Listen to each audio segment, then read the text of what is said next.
maanta waxaan iskugu imaanay daafurka qaybta labaad ee xarunta horumarinta qoyska rasmi qaybteeda koowaadna waxay ku taalaa agagaarka isbitaalka xooga ama tarbuunka qaybteeda labaadna maanta aan u joogno xarajarkeeda waxay ku taalaa isgoyska albaraka xarunta waxay qabataa waxyaabo badan ay qabataa waxa kamid ah sida barashada cilaansaarka barashada makeup-ka iyo barashada dabista timaha kale qurxinta gabdhaha kale qayb ay ka tahay qaabkii u baran lahaayeen dhowr dufcadood way ka dhameysay ugu yaraan ilaa 10 dufcadood haddana dufcadooyinka la way dhigtaan waxa rajaynaynaa in goordo iyagana ay dhameyn doonaan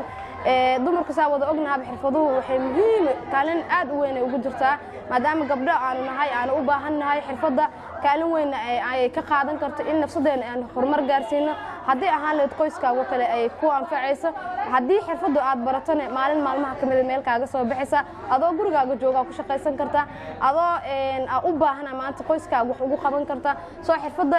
marka laga soo tago dhanka maadiga oo kale xirfaddu dumarku aad ay muhiim ugu tahay soo markale waxa idinku bogaadin lahaa in xirfadda aad xooga saartaan xitaa maanta haddii aad isleedahay muhiimku ma aha bariya muhiimku ahaan doontaa insha Allah ku dadaal sida aad u baran lahayd aadna u noqon lahayd xirfadla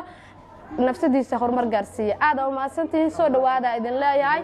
waxa rajaynayaa xarumaha intaan ka badan in degmooyinka qaar aan gaarsiin doono insha Allah intaan kuma ekaan doono gobolada qaar oo kale waa gaarsiin doona maadaama arday badan ay naga soo codsadeen insha Allah wax walba waqti ay leeyihiin waqtigiina sugta waan idin soo gaari doona hadduu baraali ka noqdo aad u maasantiin soo dhawaada waxaan ka shaqeeyaa muddo hal sano waxaan ka mid ahay macallimiinta wax barto sida aniga aan wax ugu soo barto wax ugu faa'iiday aan jeclahay in ayagana wax ugu faa'iideeyo gabadha sida idin sheegtaba waxay tiri hore ana macallin waxaan ahay arday hadda waxaan taaganahay booskii macallinimada anaa wax baraayo anaan ku shaqaysanahay taayinta fursadahaas oo kale waa fursado qaali ah aanan iska luminin faa'iideyn ana idin leeyahay haddana ani ayaa tijaabinayo si waxaan asoo kala rabaa inaan siiyo انت كثيرة بني اسمعوا اوكي تعالى واسود بيمقاني انت اللي تعالى واسود بي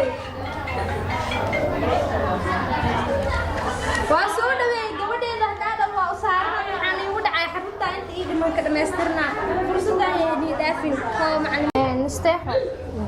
xaruntan inta shaqeynaysa sheeg intee muddo dhowr muddo shaqeynay ilaa dhowr sano shaqeynaysa